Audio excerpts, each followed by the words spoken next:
Today, I am not talking about a piece of music or a composer or an instrument. Today, I'm actually talking about a neurologist by the name of Oliver Sacks. Oliver Sacks was born in Britain in 1933 and he passed away in 2015. And what he is known for, well, a lot of things, but he was a clinical neurologist who did a lot of studies on music and music on the brain.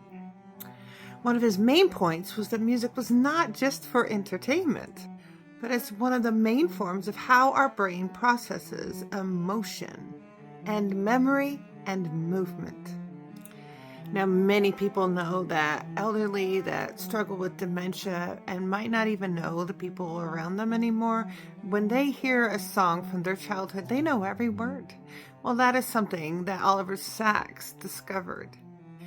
He discovered that music is actually in a different part of our memory, or maybe it's a different way that we memorize it. He also studied amnesia, which is an inability to perceive music. How absolutely terrible that would be. Music hallucinations. This is where you're hearing music, you're hearing melodies that aren't actually there. He also studied synesthesia, which is where you see music in colors. So this showed that music perception involves using all these different brain areas working together simultaneously.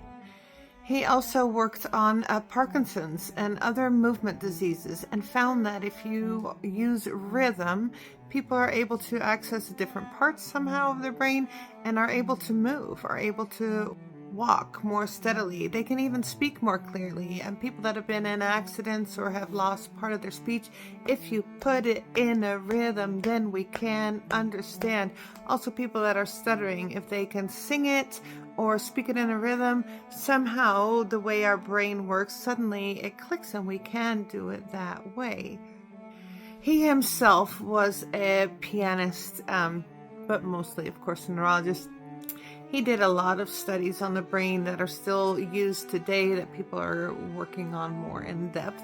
But he really opened up the world that we now understand how incredibly powerful music is. And somebody's got to be the first. And so that's Oliver Sacks. He wrote quite a few books. I have several of them. And I would encourage you to go get one and read it.